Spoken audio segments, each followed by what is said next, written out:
answer the question. I think I would hope that they would have a little bit more of a sense of humor in how they receive their questions and realize that there's no malintent in that. They're trying to get their question picked out of 5,000 questions. You might have to be a little theatrical to get your question asked. If you just, what do you think about global warming? Like, who wants to watch that, And I think it's really up to the candidate to outshine the question. If they can outshine the snowman, then maybe they don't belong on stage. Well, that's a quote. I'm from Nebraska. We got lots of snow there, so we're good with snowmen. 38 of our videos involve snow. I'm going to kind of take the unpopular stand. This is nothing new, though. I think you have to keep a bit of integrity to the question. The idea is not you be the star. When I made a question, I don't care if they say my name. It's a question that I want answered, and I feel that most people, millions of people, want answered. That's the way I think it should be done. I'm not really too nuts about the snowman idea myself, really, because the idea is not for them to be the star. And I think something in that too is that there's a level of anonymity in that question, in that maybe the person didn't want their face on national television. Before, when I started my YouTube channel, I on purpose didn't mention my last name because I didn't want that kind of attention, But then there it was on the screen, and I was all of a sudden there's 1,000 emails in my inbox, and my Facebook is like overloaded with friend invites. And so I understand what you're saying. I totally agree with you. It's not something I would do, but I can see why someone might choose to use that format instead of them speaking. Maybe they're uncomfortable. But they still get the question answered, and that's good. Beth, do you have a question? Yeah, I was curious, excuse me, where you all get your political news, whether you read mainstream newspapers or not. I was asked this question recently, and I think I gave a really bad answer. The person said, what do you watch on TV? And I said, I don't watch TV, in that kind of condescending tone that a lot of people use that I really shouldn't. But I don't watch a lot of television. I watch a little bit of C-SPAN, but mostly read on the internet. Well, what do you read?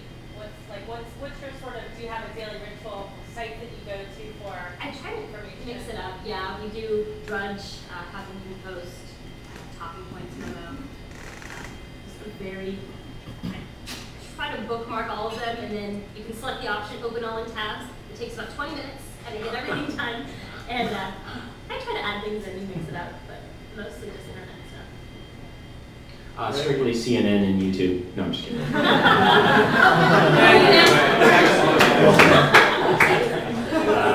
Actually, I like this little site called Real Clear Politics, and then what they do is they have a lot of different things, and so I'll kind of sort through that area. That's kind of my daily thing. Michael, Drudge, or any more you want to add? A Drudge? Drudge.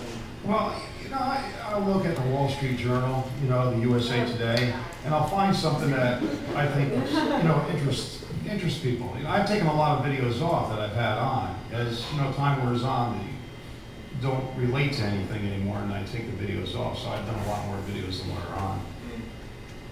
Yeah, I do. I don't watch TV. I don't have a TV, but I do the Times, the Post, the Economist, the Huffington Post, NPR. Traditional left-wing nonsense.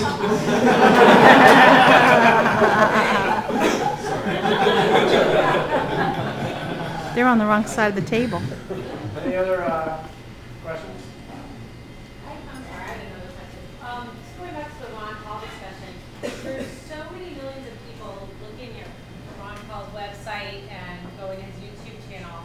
Why aren't those folks showing up in the poll? I can't figure that out.